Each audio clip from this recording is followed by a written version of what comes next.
계속 딴소리 할 거야? 네. 끝나고 한 번에 질문해요. 알지? 한 번에 질문 받아줄게. 네. 프린트 처음에 대한 내용을 보면은 한백은 지금 진도를 나가고 있을 수도 있고요. 동탄은 수행평가 때문에 멈췄죠? 민준아 그치? 수행평가 때문에 잠깐 스탑된 상태일 거고, 그리고 청계는 뒤에부터 나갈 것 같은데 아마 담화가 들어갈지 안 들어갈지 확정적으로 모르지만 확정이 되면은 제외하면 되니까 괜찮아요. 오늘 전부 다 내용 다루는 게 아니니까 개념만 다루고 마무리할 건데, 선생님이 필기한 거기 때문에 앞에 내용에 뭐가 작성되어 있을 수 있어요. 첫 페이지로 갈 겁니다. 넘기지 말고요. 스탬플러 찍어진 그 맨 앞 페이지로 넘어오시면 됩니다. 효과적인 의사소통에 대해서 먼저 정리를 할 건데,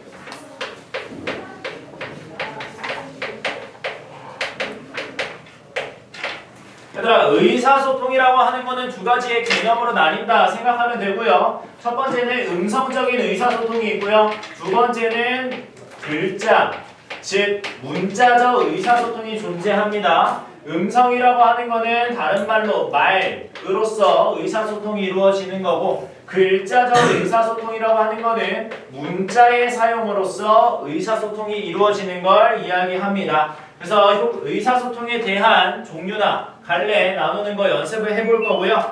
밑에 학습 목표랑 지도안 관련해서도 나는 봐줘야 한다고 생각이 들어요. 봐줘야 한다고 생각이 들어요. 이건 모든 단어, 모든 교과서 사용하는 학생이라면 내가 그냥 선생님 저 평가 문제집 보는데요, 자습서 보는데요, 저 올리드 보는데요, 상관없이 학교 선생님이 어떠한 방향으로 잡고 수업을 하는지 지도안은 기본적으로 봐줘야 합니다.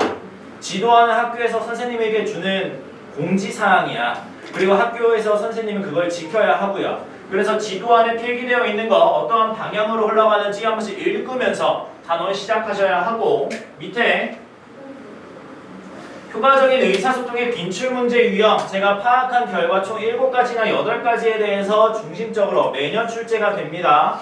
그 매년 출제가 되는 거에서 첫 번째, 담화의 개념과 특성에 대해 물어보는데, 의사소통을 다루고 있는 담화라는 것은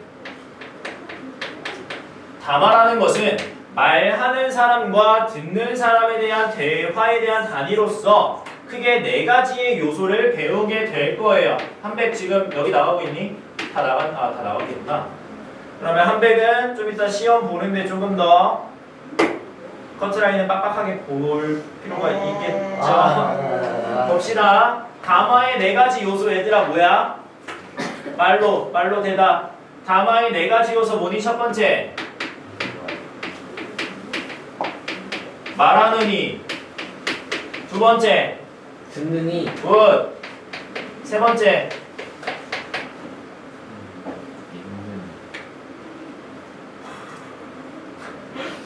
얘들아 말하는 이, 듣는 이.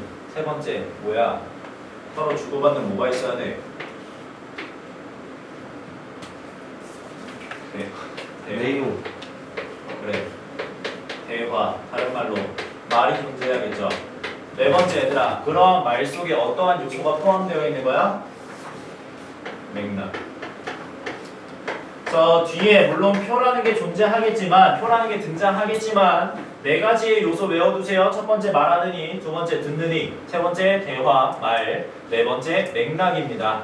다른 말로 바꿀 수 있잖아. 지금 우리가 이렇게 정리한 거는 어떠한 담화야? 구어 담화잖아. 그렇지? 지금 우리가 정리한 이 하얀색에 대한 배경은 무슨 담화야? 첫 번째 구어 담화잖아요. 구어 담화라는 거는 정의가 뭐였어? 무엇으로 한 담화? 음성의 담화. 즉 말로써 한 담화를 구어 담화라고 말하죠. 두 번째, 그러면 문어 담화라고 하는 거는 말하는 이가 명칭이 어떻게 바뀌어요?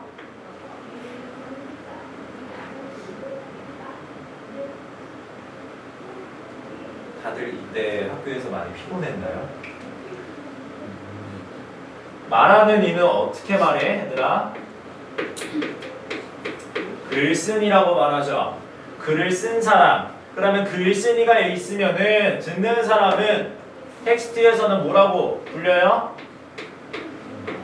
읽는 이라고 말하죠. 그치? 대화나 말은 다른 말로 뭐라 바뀌어? 글로써 바뀌게 되죠. 맥락은 동일하게 될 거고요. 이 주황 색깔로 쓰여진 담화를 뭐라 그러는 거야? 문어 담화라고 설명을 하고, 문어 담화는 무엇으로 이루어진 것이다? 문자로서 이루어진 것이다. 같은 담화 아닌가요? 아니야. 따로 외워둬야 돼. 따로 외워두고요. 학습활동 여러분들 했을 거예요. 어떠한 통신문을 보고 도서관에 신청하러 갔을 때 읽는 사람과 쓴 사람이 존재할 거고, 말하는 사람과 듣는 사람이 존재하죠. 그치? 그 부분에서 어떠한 차이가 발생해요, 얘들아? 구어담화와 문어담화를 만약에 논술형으로 출제했어. 논술형으로 출제했을 때 구어담화와 문어담화의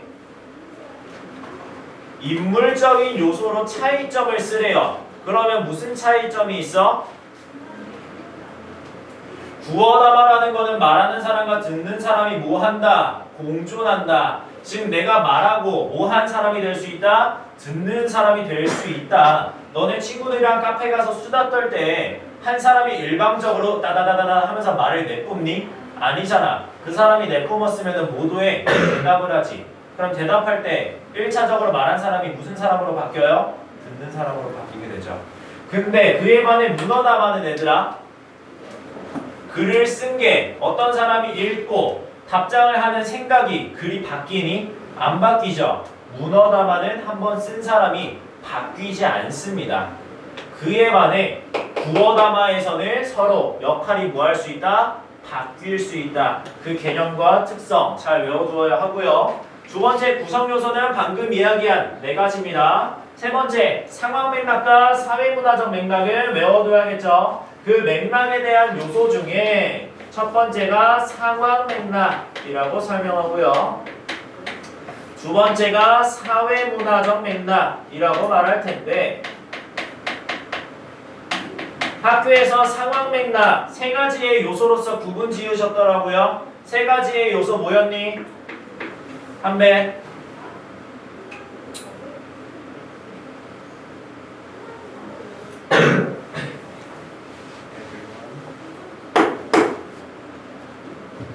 아니야. 너네 프린트까지 나왔잖아. 담화표. 그치? 요소까지 적혀 있었잖아. 세 가지. 뭐야? 첫 번째 의도. 두 번째 목적. 세 번째 처지. 외워둬요. 상황 맥락은 세 가지의 요소인 의도, 목적, 처지에 따라서 맥락이 차이가 발생합니다. 두 번째, 사회문화적 맥락은 여러 가지가 존재하겠지만 어떤 게 존재할까? 사회적, 문화적인 요소는 당연한 거고요. 첫 번째, 세대. 작년 시간에 내가 피카츄 얘기하다가 너네 공감 못했잖아. 그치? 피카츄 300원이라고 얘기하다가 너네가 절망에 빠졌잖아요. 세대 간의 차이가 발생할 수 있다고요. 두 번째, 선생님이 대구 사람으로서 사투리 앵겼다가 대구에서 뭐라고 정의된다? 들켰다, 들통나다, 가 앵겼다라고. 그러면 무엇에 따라서 발생할 수 있다?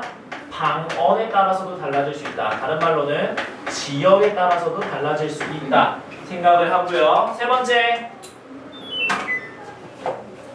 얘들아, 세대에 따라서 차이가 발생했어. 방언에 따라서, 지역에 따라서 차이가 발생했어. 또 뭐가 있을까? 뭐라고? 땅콩? 다문화적 요소로서 나타날 수 있지. 다문화는 말 그대로 뭐야? 국적, 나라에 대해서도 차이가 발생할 수 있죠. 그치? 우리나라에서 아메리카노 현대인이 가장 사랑하는 음료잖아. 근데 이탈리아에 아메리카노 들고 가면 어떻게 돼? 총살. 장난이에요? 아메리카노를 커피 취급을 안 하죠. 그치? 왜? 버린 물탄 커피, 물탄 원두라고 생각하잖아. 서로에 대한 사회문화적 요소가 다를 수 있다고. 마지막, 우리나라와 북한에 대한 가장 큰 차이점이 뭐야? 이념적인 요소까지. 이 네 가지의 요소는 외워두세요. 상황에는 의도, 목적, 처지, 사회문화에는 세대, 방언, 다문화, 이념적 요소. 알겠죠? 다섯 번째는 아까 위에서 했고, 소음공예. 얘들아, 뒤에 학습활동에 소음공예 학교에서 다뤘었죠? 그치? 소음공예 우리 학원 다녔던 학생들은 전문을 다룬 적이 있을 거고요. 전문 한번 세부적으로 분석한 적 있죠? 그게 내용상으로 어렵지는 않고요. 학교에서는 두 가지의 지문으로 나누어서 수업하잖아. 위층 사람과의 무엇으로 전화할 때, 인터폰을 통해서 이야기할 때. 두 번째, 그러한 인터폰의 전화가 끝나고 나서 뭐 할 때? 찾아갔을 때. 어떠한 차이가 발생하니? 무엇을 고려하지 못했을 때와 처지를 고려하지 못했을 때와 처지를 고려했을 때, 상황 맥락 중에서 처지에 대한 예문이 뭐구나, 소음공예에 대한 예문이었구나.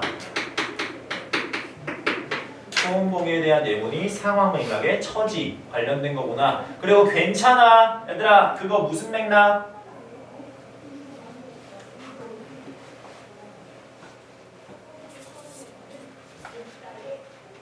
수업 5분만 더 하고 끝내자 라고 얘기했을 때 여러분들 괜찮아요 쌤, 얘들아 수업 더 해도 된다는 뜻이잖아.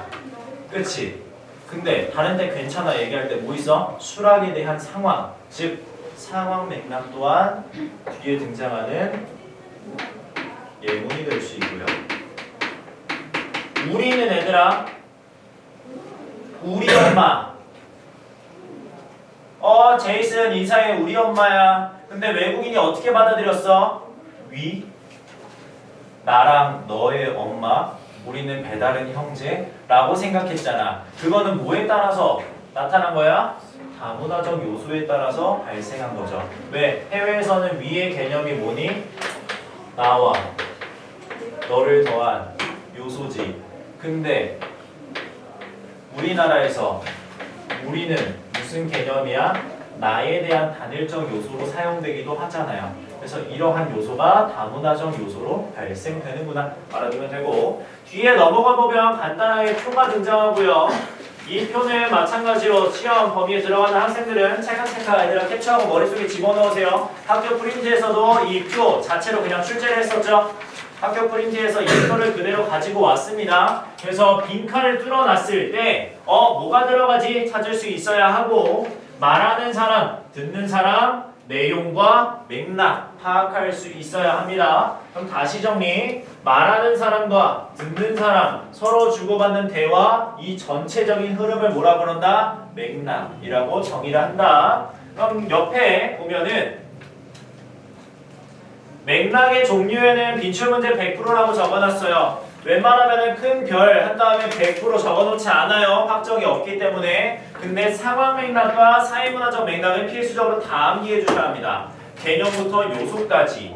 개념은 상황 맥락은 어떠한 영향을 끼치는 걸 말한다? 직접적인 영향을 끼치는 걸 말한다. 의도와 목적과 처지를 고려하기 때문에 이러한 요소들은 어떠한 영향을 끼친다? 직접적인 영향을 끼치게 되고요. 밑에 있는 사회문화적 맥락은 세대, 방언, 다문화, 이념적인 요소로서 발생하기 때문에 어떠한 영향을 끼친다? 간접적인 영향을 끼치게 됩니다. 두 번째 특징 보면요. 상황 맥락은 시간적, 공간적, 주제, 의도, 목적에 따라서 차이가 발생하고, 사회문화는 역사, 사회, 이념, 가치, 지역, 세대, 다문화 요소로서 차이가 발생합니다. 학교에서 어떤 요소를 다루는지 내가 잘 보라 그랬어요. 그리고 학교에서는 교과서나 자습서에 없는 상황 2개 더 가져왔더라고요. 맞죠? 그 상황 판별 기준이요. 그 상황까지 같이 이해해 주셔야 합니다. 근데 괜찮아 지문이랑 동일한 예문 하나 있지? 괜찮아요? 괜찮아요 예문 하나 있던데 그거는 같은 개념으로 이해해 주시면 될 것 같아요. 의사소통에서 맥락 파악 왜 하냐? 왜 해? 의사소통의 오류를 막기 위해서. 담화의 목적은 뭐기 때문에? 의견에 대한 전달이기 때문에 의사소통을 원활하게 하기 위해서 이러한 방법을 사용하고요. 밑에 맥락을 고려한 의사소통에는 두 가지의 맥락을 고려해야 하고요. 당연히 상황 맥락과 사회문화적 맥락을 고려하셔야 합니다. 어렵지 않은 개념들이고요. 2-1은 학교에서 다룬 만큼 중심적으로 이해를 하셔야 합니다. 그리고 달걀은 달걀로 갚는다. 물론 다음 주나 아니면 다다음 주에 진도를 나가겠지만 학교에서 읽었다고 해서 가볍게 읽을 생각 하지 말고요. 세부적으로 다 뜯으면서 읽을 거니까 공부 열심히 해와야 합니다. 지금 시간 5분 정도 드릴게요. 따로 볼 거고 우리 반 기준으로 공산 판백 상관없이 시험 범위 지금 이야기할게요. 첫 번째 우리 반에 해당이 없기 때문에 신입생이 없기 때문에 범위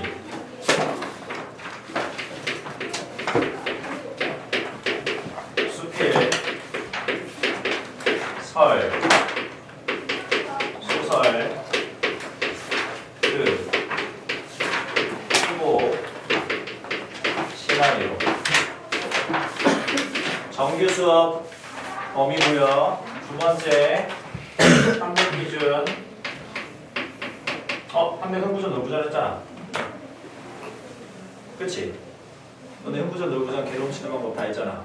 2단원이잖아. 가마 그리고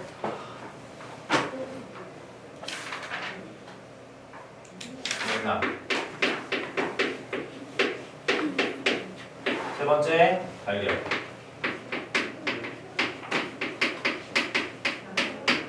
이 범위 중에서 6개 서술형 출제할 거고요. 백지 시험입니다. 제가 백지를 준 다음에 6개 질문 이거 쓰세요 라고 제공을 할 거고요. 그대로 다 서술해주면 됩니다. 서술을 했을 때 지나가면서 다 끝난 사람들은 손 들어주시면 되고요. 그 종이에다가 제가 2개의 알파벳이나 숫자를 쓸 거예요. 첫 번째 통과한 사람은 P가 써질 거고요. 두 번째 불통한 사람들은 4가 쓰여질 겁니다. 4강이죠. 진짜 아니에요. 진짜. 알겠죠? 지금 시간 5분 줄게요. 외워봅시다. 시작. 굳이 다리 안 보였어.